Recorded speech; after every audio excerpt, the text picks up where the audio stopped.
Thomas Jefferson, Presidents of the United States by Frank Freidel, Professor of History at Harvard University. The reason why I chose this reading was Thomas Jefferson is one of my favorite presidents. Thomas Jefferson was the third president in 1801 through 1809. In the thick of party conflict in 1800, Thomas Jefferson wrote in a private letter, "I have sworn upon the altar of God external hostility against every form of tyranny over the mind of man." This powerful advocate of liberty was born in 1743 in Albemarle County, Virginia, inheriting from his father, a planter and surveyor, some 5,000 acres of land, and from his mother, a Randolph, high social standing. He studied at the College of William and Mary, then read law. In 1772, he married Martha Wales Skeleton, a widow, and took her to live in his partly constructed mountaintop home, Monticello. Freckled and sandy-haired, rather tall and awkward, Jefferson was eloquent as a correspondent, but he was no public speaker.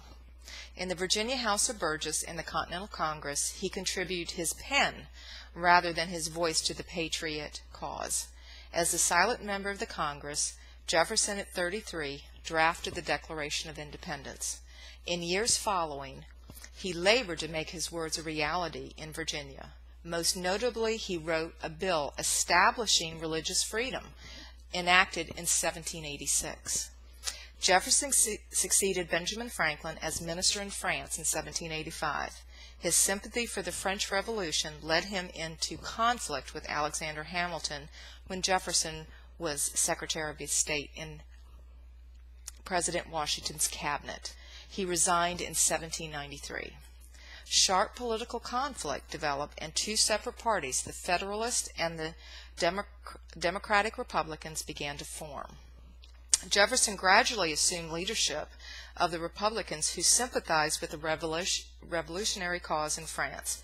Attacking Federalist policies, he opposed a strong centralized government and championed the right of states. As a reluctant candidate for president in 1796, Jefferson came within 3 votes of election.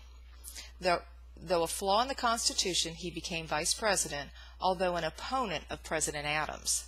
In 1800, the defect caused a more serious problem.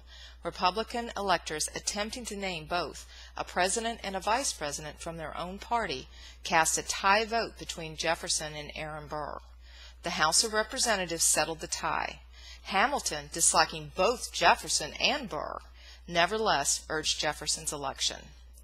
During Jefferson's second term, he was increasingly preoccupied with keeping the nation from involvement in the Napoleonic Wars, though both England and France interfered with the neutral rights of American merchantmen.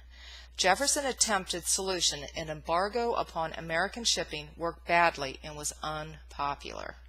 Jefferson retired to Monticello to ponder such projects as his grand designs for the University of Virginia. A French nobleman observed that he had placed his house in his mind on an elevated situation from which he might contemplate the universe. He died on July 4th, 1826.